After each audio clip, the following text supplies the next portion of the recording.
Hey guys, 𝙬𝙗𝙧𝙚 here, and today I'm back with another survival game video. And today we're going to be taking a look at a game called Dysmantle. I was given a key for this game to review, and boy, was it good fun. So of course, if you're interested in all things survival gaming, then do make sure to subscribe to the channel and make sure you have that bell notification on so you never miss a video. But anyway, with that being said, let's jump straight into it, and let's start with, what is it? Well, in Dysmantle, ascend from your shelter, ruin everything, and escape the wretched island. Explore, fight, level up, survive, gather, craft, harvest, hunt, build, farm, solve puzzles, fish, cook, and live. Enjoy the bittersweet post-apocalypse. Now, Dysmantle is an open-world, post-apocalyptic survival game with a silly amount of features. I listed a few just then, and silly in a good way, that is. As you ascend from your shelter after the long years, a brave new world awaits you. A world inhabited with nasty and vile creatures. A world with no other human soul to be seen. A world with nature in reigns now. A world that's about to get even worse. Right, so I mentioned about some of those features and how many there were. Let's just jump into them a little bit more. Break over 99% of all objects for materials with the right tools. No barrier will stop you. You'll see this in some of the gameplay. Fight with, or of course run away, nasty and vile creatures of the post-apocalyptic era. Explore the handcrafted open world and uncover its mysteries. The open world is really pretty in this game, I must admit. Survive, clear areas of monsters and claim it as your own. Build outposts to establish your presence. Craft permanent weapons, tools, outfits, and trinkets. The crafting system in this game is really nice as well. Hunt dangerous game or tame them for your post-apocalyptic zoo ranch. Farm exotic plants and reap the rewards as crops get ripe. Solve puzzles above ground and underground in the tombs of the old ones. Fish cunning, scaly things under the watery surface. Cook delicious recipes for permanent stat and ability upgrades. And of course, unravel the mysteries of the strange island you find yourself on. Now, as you can see, it's a third-person game, and for realism and or immersion, I really do prefer first-person. But this game has really grabbed me, and I've only just scratched the surface, and to be fair, I don't even think I've done that much.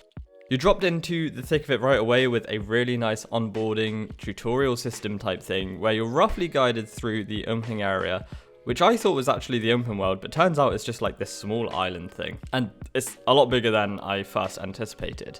And as you're guided through, you'll start to see how deep this game really is, with the introduction to the crafting, skill trees and unlock trees, the abilities, the points of interest, the recipes, and all of the rest that goes with it.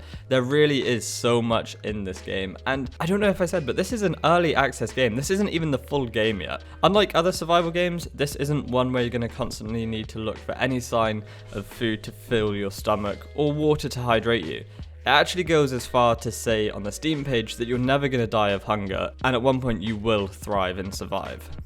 You're not going to come up against the same enemies, and this is what I feel makes this game really stand out from some of the others. You're not just up against the same type of zombie over and over again. In your menus, you actually have a really nice checklist of all of the enemies you can come up against, and to my surprise, there's even like simplistic versions of boss battles, and although the first one you come against is pretty easy to figure out, you just dodge some like weird spitting toxic stuff, quickly run in and attack, or use a ranged weapon, which you can craft in this game.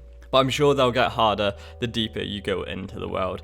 Like I said, I've really not jumped too far into this game. I think I've probably played about 3 hours maybe, left the starting island, started exploring the main island, started to gather some supplies and start crafting and seeing like those sort of checklists that I feel like every game should sort of have, so you have an idea of where the end game is. And talking of end game, there's a progress bar in the menus, which I love. I love that idea.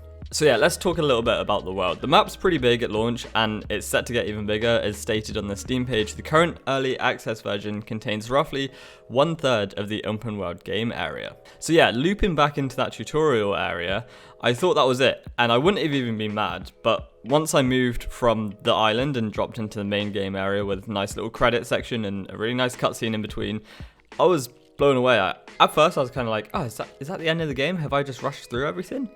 And then I was like, oh, that was your tutorial zone, and now I'm in the main world. So yeah, it's pretty expansive. And honestly, I could ramble on and on about this, but I also don't want to spoil too much of this game. It's a really cute and artsy game with a really gritty survival feel to it. And right now it's 13% off Steam and you can pick it up for just under €15. And like I already mentioned, I was sent a review key for this game. And I'm never going to let my review keys sway my opinions on games, but this is really one to keep an eye on, especially it feels so complete for being an early access game, and that's so rare to come across nowadays. But yeah, there we have it guys, hopefully you enjoyed this video, and if you did, please make sure to leave a comment, and if you want to see more review types or opinion pieces, then do let me know, and I will just create more because I do really enjoy this format of video. But of course, if you want to stay up to date with all of my content, then be sure to subscribe, make sure you have that bell notification on, but more importantly, have a great day, and hopefully I'll see you in the next one. Bye bye.